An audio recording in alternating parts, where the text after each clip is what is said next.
Wharton tonight, Monday to Thursdays from 9 on GB News.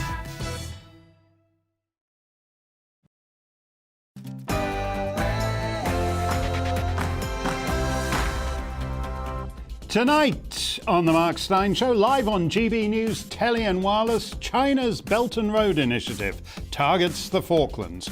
Also, will the online harms bill do more harm online? And can truckers deliver us from the Great Reset? Plus, the only part of the show that really matters, your questions and comments. Let me know what's on your mind by emailing gbviews@gbnews.uk, or you can tweet me at GBNews. Tweet at GB News. I think I got that right if you're tweetily inclined. All that's coming up after the news with Polly Middlehurst.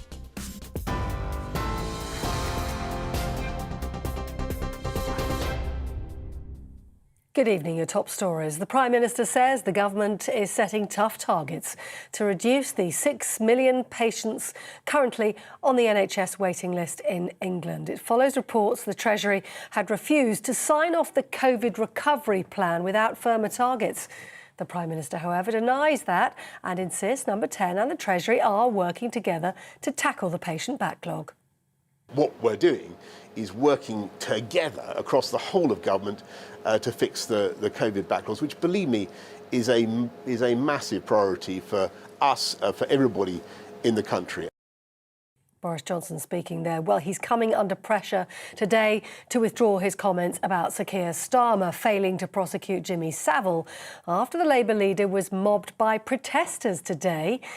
Officers had to escort Sir Keir Starmer through a crowd outside Parliament and bundled him into a police car after he was accused of protecting paedophiles. The senior Tory MP Julian Smith says he's appalled by the incident and the Prime Minister must withdraw the Savile slur. Boris Johnson has tweeted the abuse hurled at Sir Keir is absolutely disgraceful. The Defence Secretary, Ben Wallace, has announced today the UK is sending an additional 350 British soldiers to Poland amid continued tensions between Russia and Ukraine. Meanwhile, during a meeting in Moscow, the French President Emmanuel Macron has told President Vladimir Putin that Europe and Russia need to find a new way to end the standoff over Ukraine, which allows war to be avoided and trust to be built. Here, a letter of confession from the serial killer Levi Belfield admitting to murdering the mother and daughter Lynn and Megan Russell has yet to be received by the Criminal Cases Review Commission. The Commission has told GB News the 4-page document has so far not been passed to the legal team representing Michael Stone, seen here on the right, who's already served 25 years in prison for the murders. Stone was found guilty of the murders but has always protested his innocence. His lawyer revealed that Levi Belfield, seen here on the left, had sent him a letter claiming to have carried out the murders in Kent in July 1996. 3 patients paralysed after spinal cord injuries have been able to walk, cycle and swim using a nerve stimulation device. They were all able to take their first steps after neurosurgeons attached an electrical implant to their spines, controlled using a touchscreen tablet. Swiss researchers hope to start a new trial involving 70 to 100 patients very soon. A special day today for Her Majesty the Queen. A number of gun salutes fired across the nation to mark her record 70-year reign.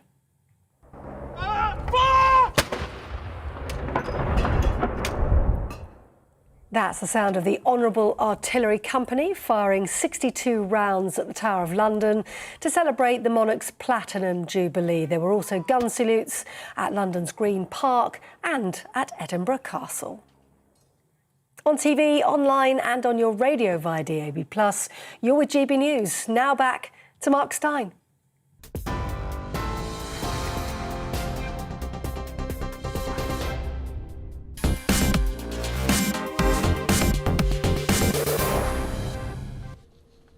Politics, politics, politics.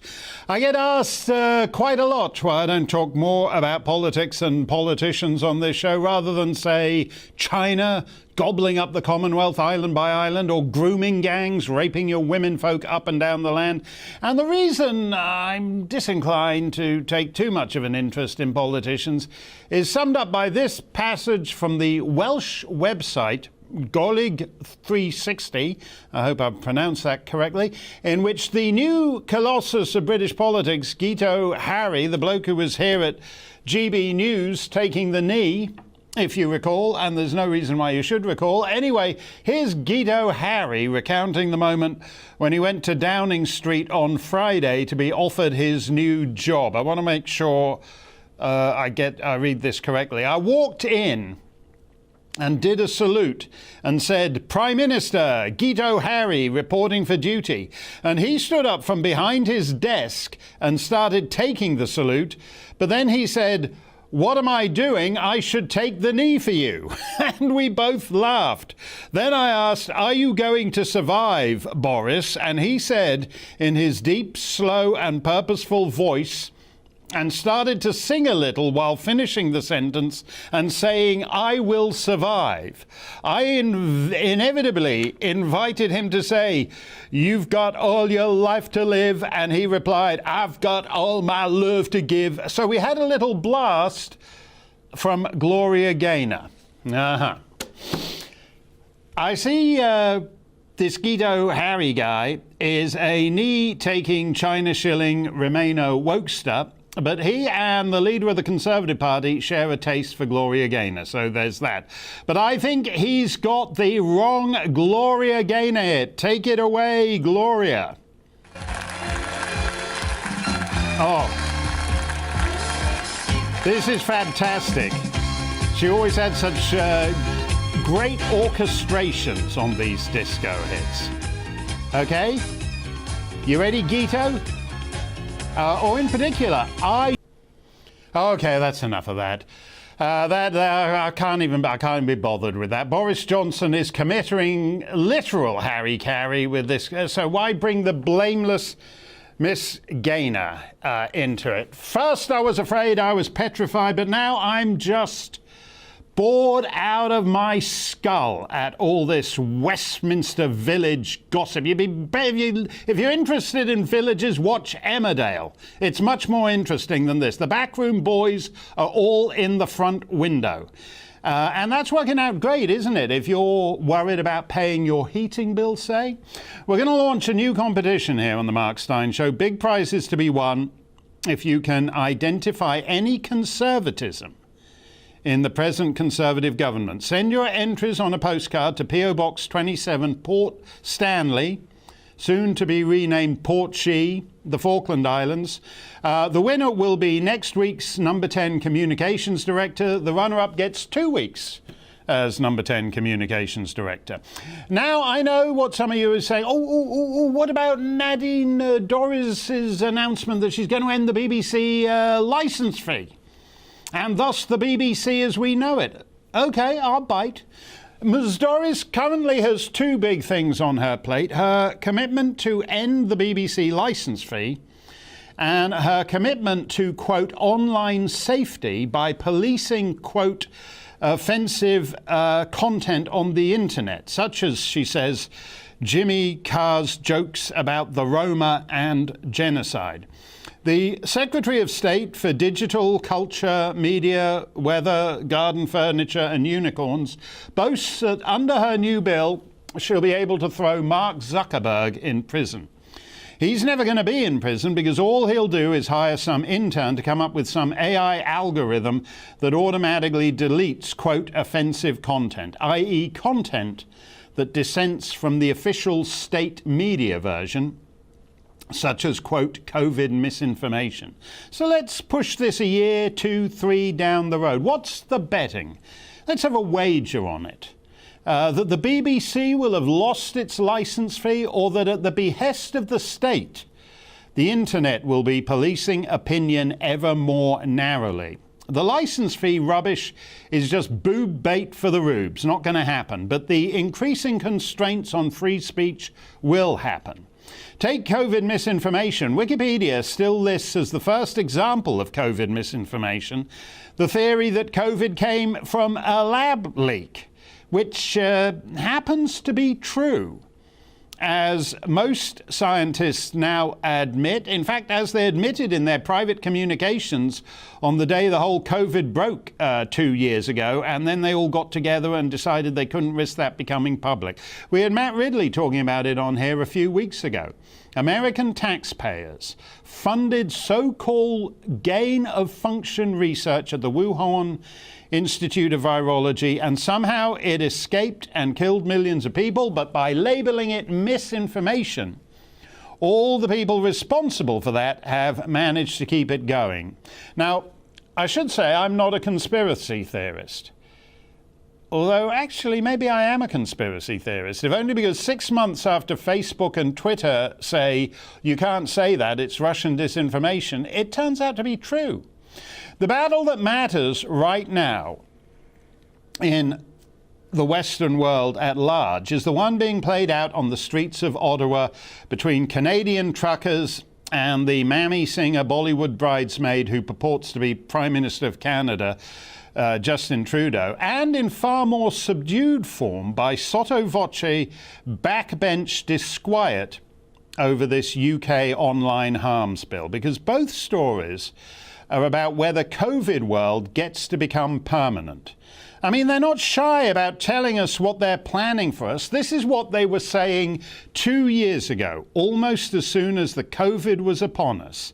And look who's number two, as they say in Austin Powers. Now is the historical moment, the time, not only to fight the real virus, but to shape the system. We have a unique but rapidly shrinking window of opportunity to learn lessons and reset ourselves on a more sustainable path.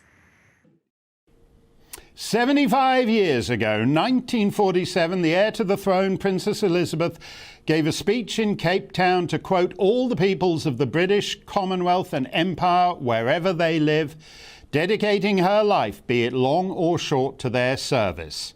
And now her successor as heir to the throne is dedicating his life not to the service of his peoples, but to a cabal of ludicrous pseudo-experts who've got everything wrong, including piling up a corpse count so high you'd think even the most blinkered of their groupies could see it. What do you reckon? You can email me, gbviews@gbnews.uk, or tweet me at gbnews. Brendan O'Neill is the chief political writer at Spiked, and we always appreciate his insight.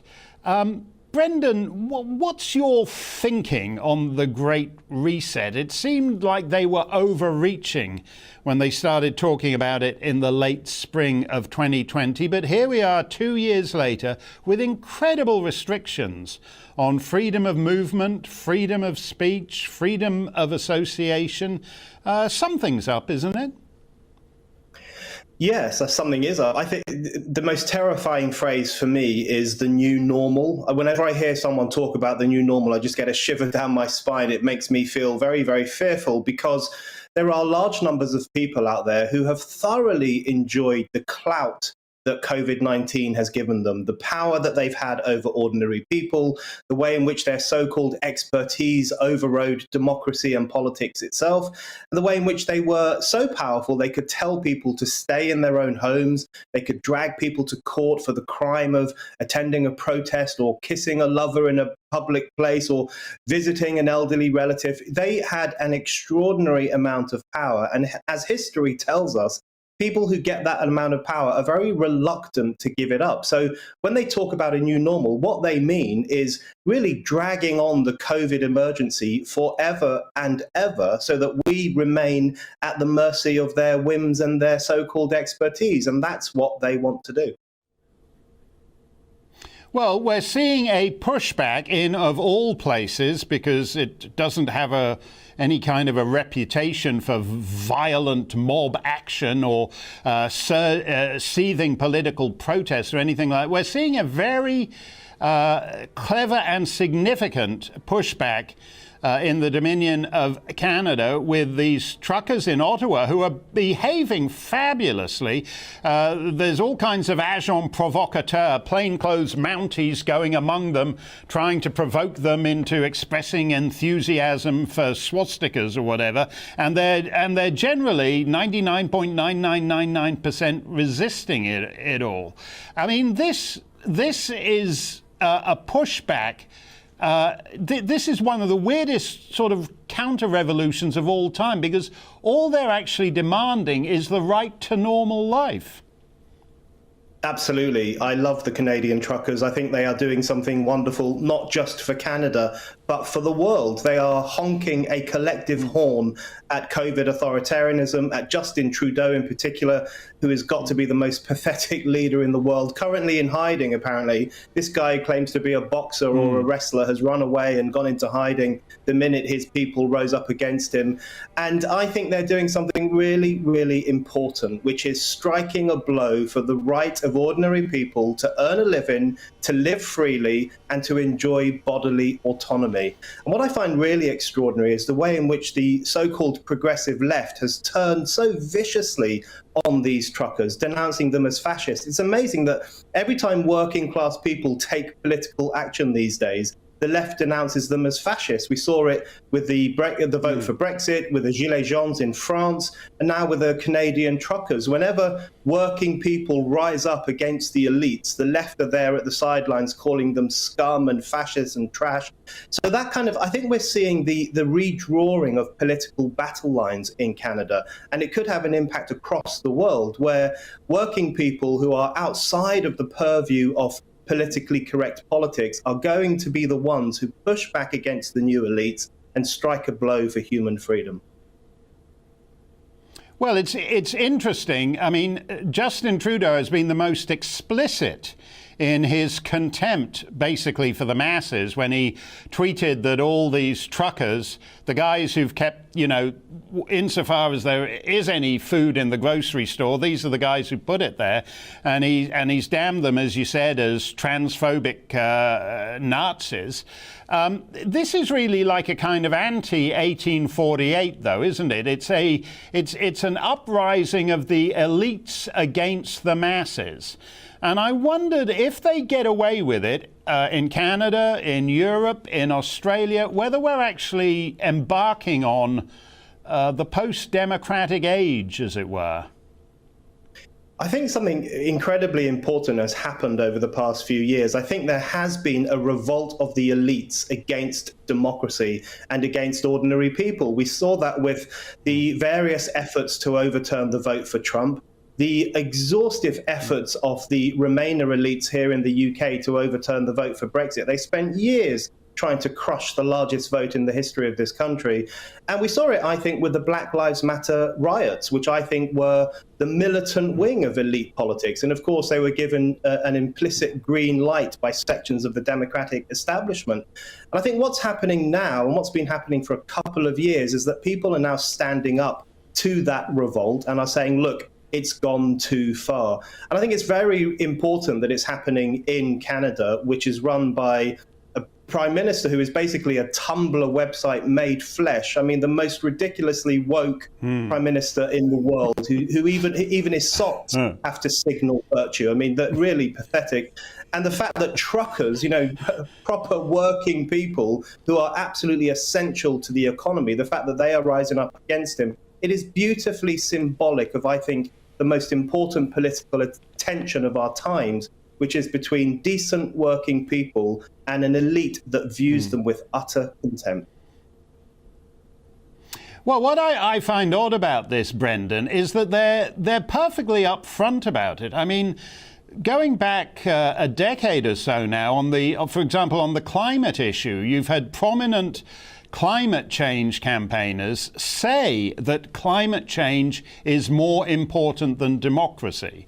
So that if in a democratic system people vote for parties that are insufficiently climate alarmist, then those politicians should be put in jail and democracy overruled. Now, David Suzuki, who's a big climate guy in Canada, he's a beloved figure in Canada, and he's a national treasure, as they would say. And this is the sort of thing that national treasures are going around saying. Then we have the Prince of Wales. I mean, I know you're basically a Republican, but you're often very shrewd and incisive about the monarchy. His mum would never have entertained for a moment hanging out with all these Davos globalists. What do you think her son is doing there? Yeah, I'm a Republican who has a growing amount of respect for the Queen in comparison to the people who will come after the Queen. I think she's done a wonderful job.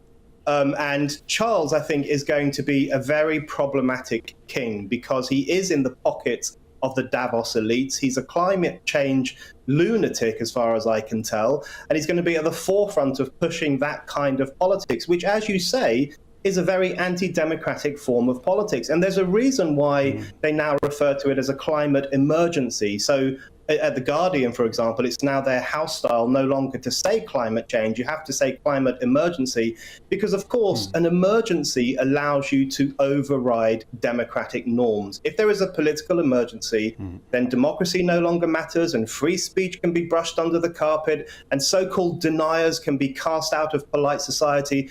So they're ramping up the rhetoric precisely in order to push through this kind of eco-authoritarianism.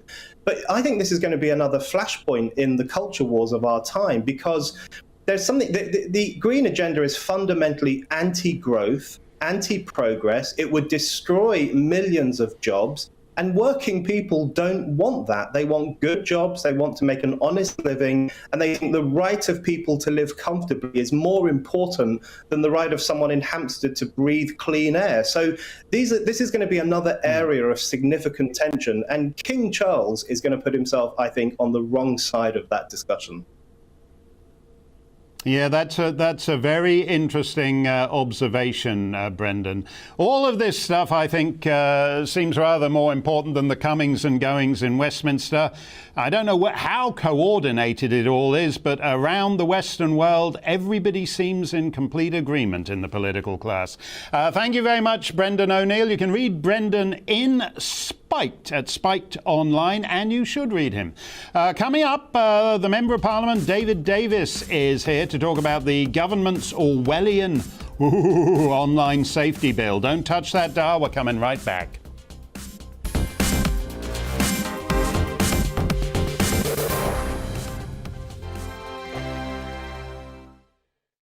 GB News is the UK's home of discussion and debate from all perspectives. To stay up to date on the latest stories, make sure that you subscribe to the GB News channel right here on YouTube. You can watch us live 24/7 across the whole world. You can also check out exclusive content and catch up on previous episodes of your favourite shows. Every day, we ask the questions that you'd ask, so why not add your voice to the conversation in the comments section? Don't forget to subscribe. We are GB News, Britain's news channel.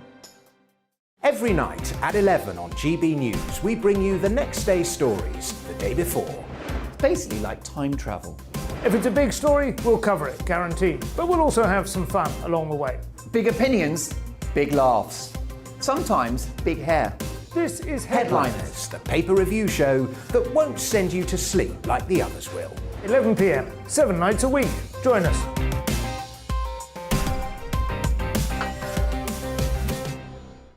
Hello there, I'm Eamon Holmes. And I'm Isabel Webster. And we hope you can join us for Breakfast with Eamon and Isabel. You make me laugh out loud, belly laugh. Is that important first thing in the morning? Yeah, absolutely. And there's me trying to be deadly serious. News is a serious business. Yeah, I have to rein you in sometimes. Well, it doesn't stop us laughing at it. It doesn't stop us having an opinion on what's going on. Yeah. And it certainly will not stop us reflecting what you think. Weekdays from 6 to 9:30 on GB News. I'm Dan Wootton. Join me Monday to Thursday from 9 to 11 for the feistiest and most fun news debate on TV, where free speech reigns. I'll bring you a sharp take on the day's biggest stories, bombshell newsmaker interviews, and A-list guests. And I guarantee you, no spin, no bias, no censorship, and no reason to go to bed. That's Dan Wootton Tonight, Monday to Thursdays from 9 on GB News.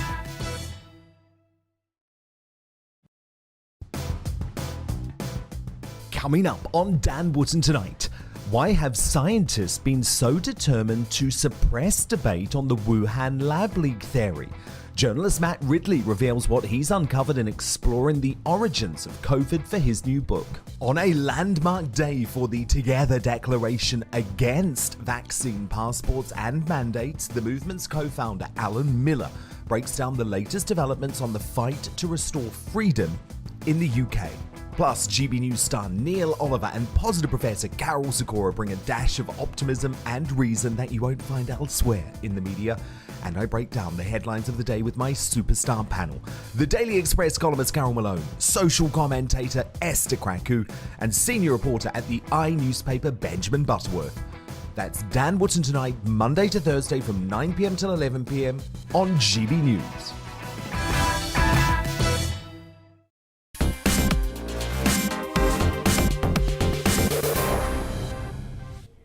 Hey, let's get straight to your comments. Maggie on Twitter says, are the Freedom Convoy truckers the next group of insurrectionists? The tyrants and their media enablers are poison to our world. Freedom Convoy, we love you for standing up for freedom, says Maggie. Oh, preach it, Sister Maggie. Yeah, basically they wanted these guys to go January the 6th. They wanted to be able to show television footage of windows of Parliament being smashed in Ottawa, as happened in Washington on January the 6th last year. And these guys are the discipline they're maintaining. These truckers, these are truckers. So one has always assumed that in terms of social relations, because they're sitting in a truck for most of the day, driving along a road, that wouldn't be their great skill. Yet they've managed to hold everybody together so that Ottawa police are reduced to arresting people for delivering food or fuel to keep them warm, because it's minus 20 in Ottawa these days, second coldest national capital on the planet. So they've kept the discipline together. They haven't gone crazy. They've been damned as Russian agents, and the mayor of Ottawa has been reduced to complaining that these awful, ghastly people holding their rally, these awful, ghastly truckers, have been running food kitchens for the homeless and bouncy castles for children. The mayor of Ottawa is reduced to saying that the problem with these awful, ghastly insurrectionists is they've surrounded the real castles, like Parliament and Rideau Hall, Government House, where the Queen's Viceroy lives, that these awful people have surrounded the real castles with bouncy castles. These are ordinary citizens of advanced Western nations who want normality back, not the stupid plans that His Royal Highness the Prince of Wales is making for you. He should be ashamed of himself hanging with that crowd, by the way. Colin says via GB Views, is it not an utter disgrace that GoFundMe can make a decision about what is and what is not an unlawful protest in relation to the Canadian truckers? Surely only the courts could decide that. Yeah, we talked about this on Friday. Basically, people gave $10 million to these truckers. They gave it on GoFundMe, which is where ordinary people can go and raise money for the venture. If you want to make a, nice little documentary on something, you can go and raise money for it there. If you want to raise money to get an operation, you go and raise money there. So the truckers went there. People gave $10 million, and then GoFundMe said, we hear there's some trouble going on up in Ottawa, so we're going to keep the money and give it to charities, by which they mean their left-wing charities. So they're going to take the $10 million given by supporters of the Canadian truckers and give it to a nice, non-controversial charity like Black Lives Matter. And there was such a pushback threatening to do these chargebacks. You'll know that if you're in the credit card, if you use credit cards in your business. You don't want chargebacks because you have to pay a fee. So if lots of people give small sums of money to the point of $10 million, you're going to be taking quite a hit. So at that point, they reversed themselves and announced that they'd be refunding all the money. But this is where the online harms bill is so stupid, because the problem with the internet world is that it's becoming a cartel. You know, there's like one little thing for photographs, there's one little thing for taking payments, that's for PayPal or whatever, there's one little thing for raising money, GoFundMe, and it's all one cozy cartel that inclines ever lefter. And somehow the Conservative government of the United Kingdom is so bloody stupid that it thinks that making these people even more censorious is going to work out. No, it'll just ensure that the default setting of our society moves ever lefter. Mick from GBNews says, why are Australia and Canada such repressive governments? Well, I think this is actually partly because they're law-abiding people. They're some of the most, they have been some of the most agreeable places to live. But they are, because, to put in a word for the British Empire, one of the best indications of freedom anywhere around the world is if you were ever governed by Mother England. You tend to have higher standards of legal protections, higher standards of contract law. People proceed very law-abidingly in a way that they don't, say, in Mediterranean Europe, where there are lots of laws about everything and people just ignore them. So they're law-abiding peoples whose governments have, for the most part, been hijacked by people who hate their society. Justin Trudeau in Canada hates every aspect of Canadian history, or at any rate, he feels it can all be overthrown.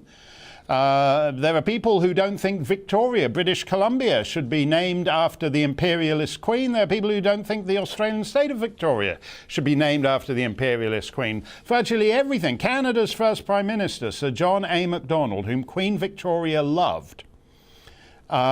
Virtually every little primary school that's been named after him, every statue up to him in every rinky-dink little town is being taken down. So we've got actually sort of easy listening versions of Pol Pot installed in what have been traditionally free societies, who are insisting that they, as Pol Pot did, that we live in year zero. Year zero. And it's a lesson from Orwell, but if you abolish all your history, then your future is whatever is determined by the guy in the present tense. It's not a funny thing, and it's terrible to see it happening in Australia and Canada.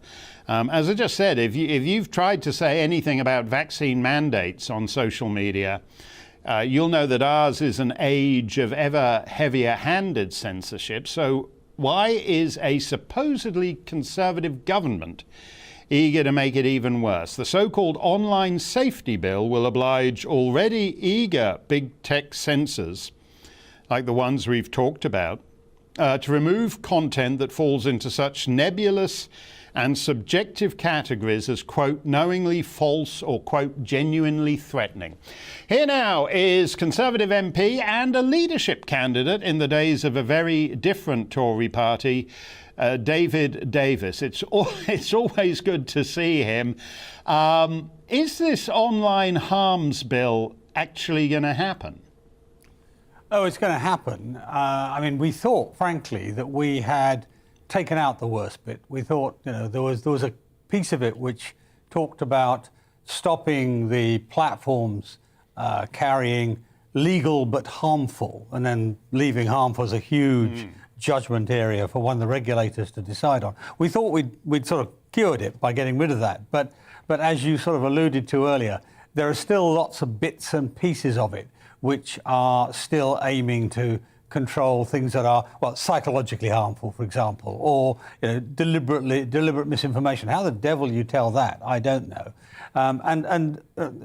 With crimes, as it were, that are in the eye of the beholder, and that's always dangerous. If you render illegal or you render improper to put out something which you can't actually measure. You know, you can tell if a murder's taken place, you can tell if a burglary's taken place, you can tell if a fraud has taken place, but you can't necessarily tell if something I've said to you has proved psychologically harmful to you. How do you tell that? You know, go to your psychiatrist, ask your opinion. I mean, I don't know. Well, we're creating a category of law for things that are not legally measurable.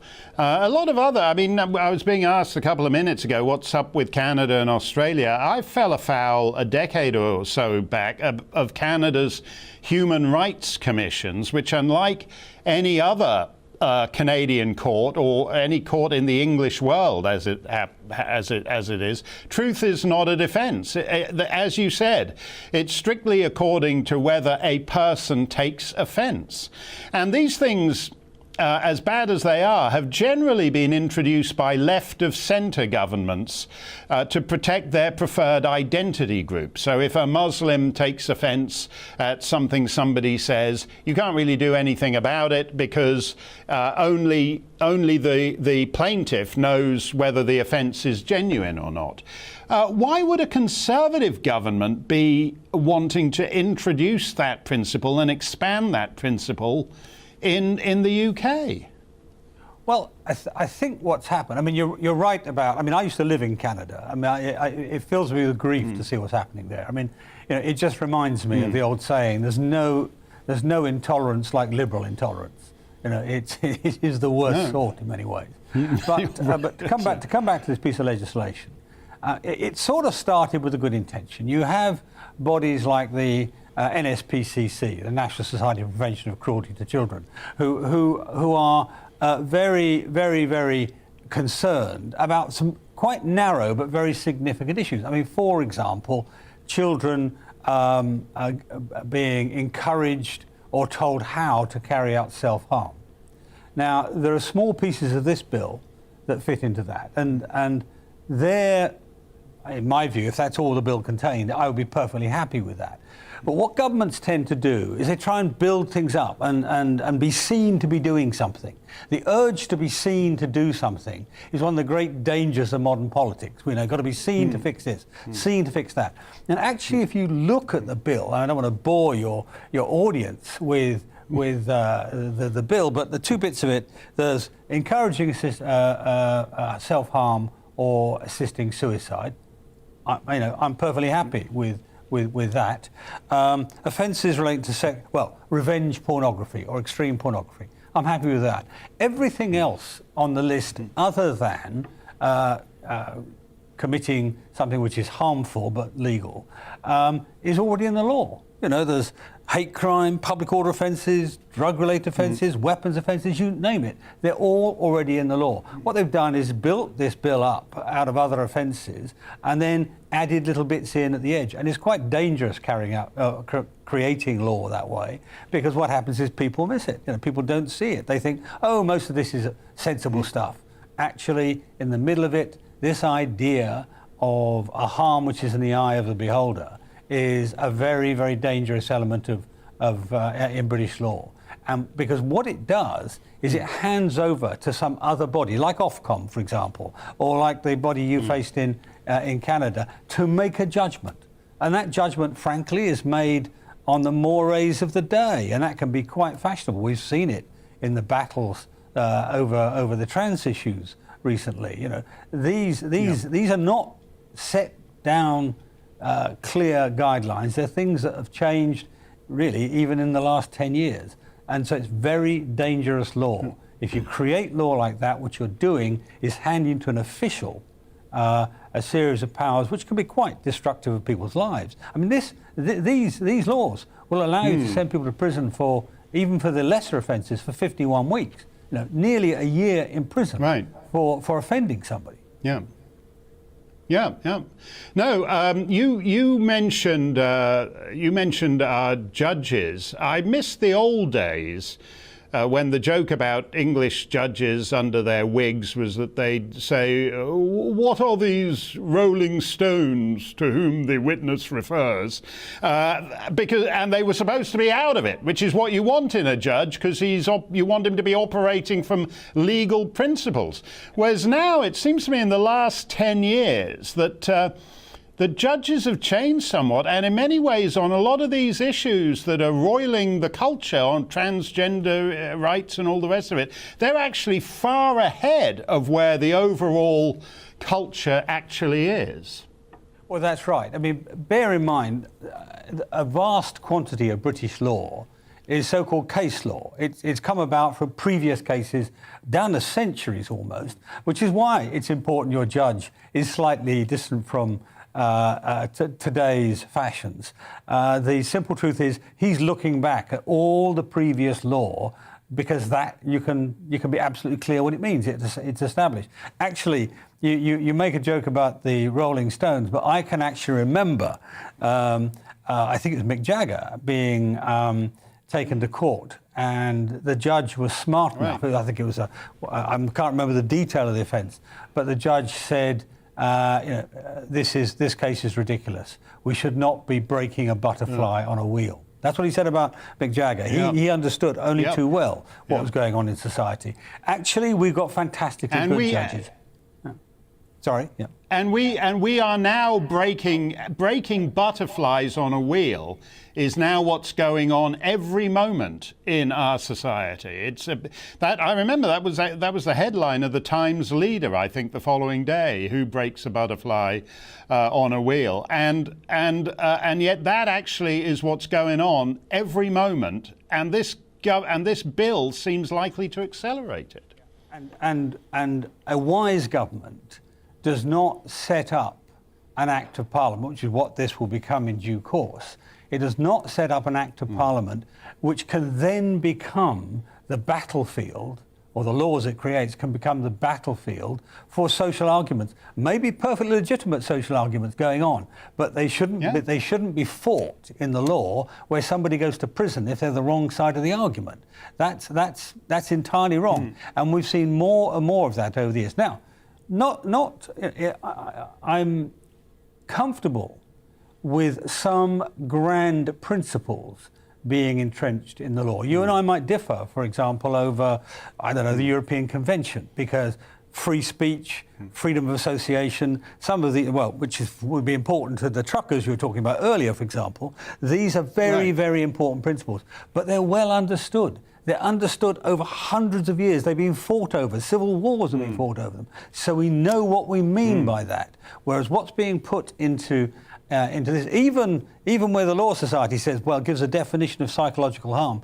I'm sorry, but, harm and pain are different things. And, people think about psychological harm as being made to feel psychological pain. No, it isn't. But nevertheless, we're going to get to a situation where we're not very careful, where if somebody causes you a bit of psychological discomfort, they end up on the wrong side of a criminal sentence. We can't have that. And that's the danger in this bill. We can probably fix it, but I think it's the danger in this bill. No.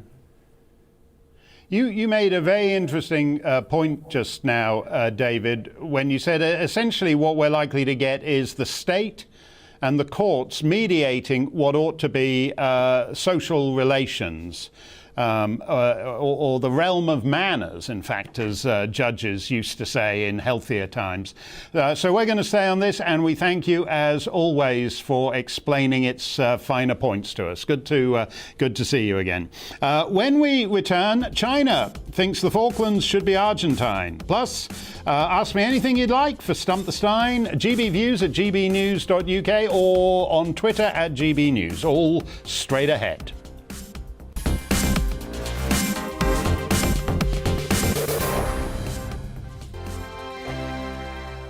GB News is the UK's home of discussion and debate from all perspectives. To stay up to date on the latest stories, make sure that you subscribe to the GB News channel right here on YouTube. You can watch us live 24/7 across the whole world. You can also check out exclusive content and catch up on previous episodes of your favourite shows. Every day, we ask the questions that you'd ask, so why not add your voice to the conversation in the comments section? Don't forget to subscribe. We are GB News, Britain's news channel. Every night at 11 on GB News, we bring you the next day's stories the day before. Basically like time travel. If it's a big story, we'll cover it, guaranteed. But we'll also have some fun along the way. Big opinions, big laughs. Sometimes big hair. This is Headliners, the paper review show that won't send you to sleep like the others will. 11 p.m, 7 nights a week. Join us.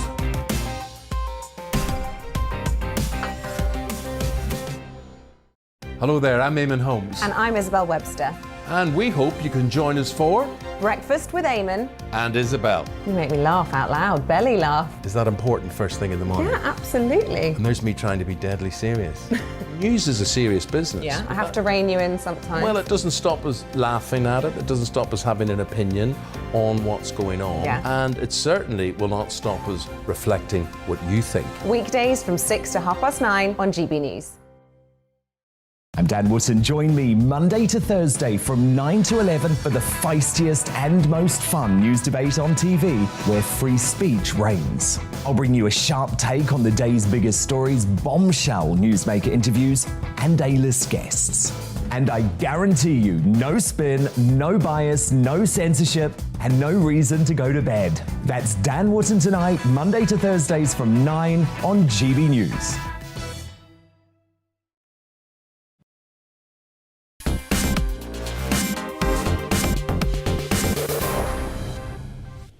It's China's world, we're just paying for it. On the sidelines of Chairman Xi's Genocide Olympics, he and Argentine President Alberto Fernandez made a deal that will bring Argentina into China's gazillion-dollar Belt and Road Initiative and includes, apparently, Xi's support for the Argentine position on the Falklands, or Las Islas Malvinas, as Chairman Xi will now be calling them, or the Maldives, as Barack Obama called them. Close enough for Washington work. Liz Truss has tweeted her displeasure at the chairman, reminding him that the Falklands are, quote, part of the British family. And the British family is as dysfunctional as any other family, so whether Britannia's daughters get treated any better than all those girls in the grooming gang towns remains to be seen. Like Solomon Islanders and Sri Lankans and Ugandans and Antiguans and many other parts of the British family, Falklanders might soon be finding themselves fostered out to the Chicom family. Here now is global forecaster David Murrin, who's actually been ahead of the curve on a lot of this stuff on China. David, let me ask you with the most basic question. Has China already won? It's very, very close. It's a big question and it's a big wake-up call. Define winning, and winning represents hegemonic power as far as the Chinese are concerned. I would argue that they seek to go further than that.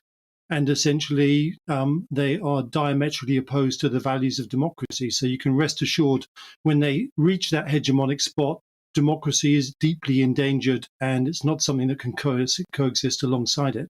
What's really scary is that they've been operating a plan since 1996 in the Third Taiwan Straits to undermine our society and institutions at every level. And at the same time seduce us to invest in their manufacturing base, which is exactly what we did under the carrot and pretext that they would become like us. And having done that, they've turned that manufacturing base back against us in an arms race that at the moment we are losing at a breakneck speed towards the peak of a commodity cycle in 2025, which is reminiscent of 1914. Yeah, it's really the reverse of the old Soviet line that the capitalists will sell us the rope with which we hang them. Now the Chinese are basically selling us the rope with which we hang ourselves. There aren't really any comparisons for this in global history, where America outsources its entire manufacturing, including computer chips and all the up-to-the-minute stuff, and seems to think that that's going to work out for them. Well, what's intriguing about it is the whole liberal dynamic of they would like to be like us. Of course, capitalism begats democracy. And of course, the dream that if we gave them WTO status, they would of course become like us is the seduction that took place. They knowingly did that with every intention of seducing us but never delivering. So it was our greed and liberal aspirations in that respect, rather than hard understanding that we're dealing with the most sophisticated Machiavellian society in history. Even compared to Britain, I'd say we're pretty Machiavellian by European standards. They're a different degree higher. So they've concocted a plan for 20 years to undermine us, and we put our own neck in the rope, as you say, through our own greed and blindness. They've compromised our senior politicians in a way that's terrifying. Yeah. And so we're sitting here looking for leadership, and our leaders like Biden and Boris, for example, and their families are thoroughly compromised. Yes, that's very interesting. I mean, one accepts with Hong Kong, say, that they're basically rubbing Boris Johnson's nose in it. There's not a lot he can do about them trashing the one country, two systems thing.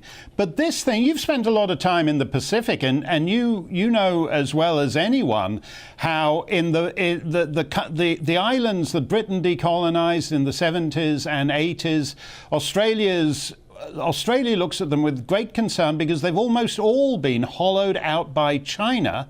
And yet we don't even talk about it.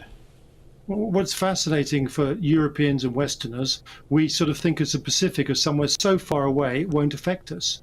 But the truth is, it's just exactly the same as it was in the First World War, Second World War. The same conflict and the dynamics of the conflict of island hopping and controls and spheres of influence is being replayed.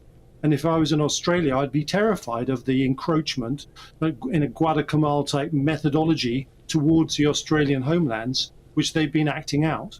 And everywhere, whether it's Barbados, you talked earlier about the loss of British membership. I was over there recently talking to people in Barbados saying, were you aware of what's just happened to your country? You've been seduced by the Chinese, and they answered, we didn't know, and only a few of our politicians really led the charge. It's happening everywhere before our eyes. Yeah. It's a form of colonialization, and following from that colonialization is the use of military bases to create a string of pearls, which creates control mechanisms and constricts our control of the oceans, which is essentially our freedom.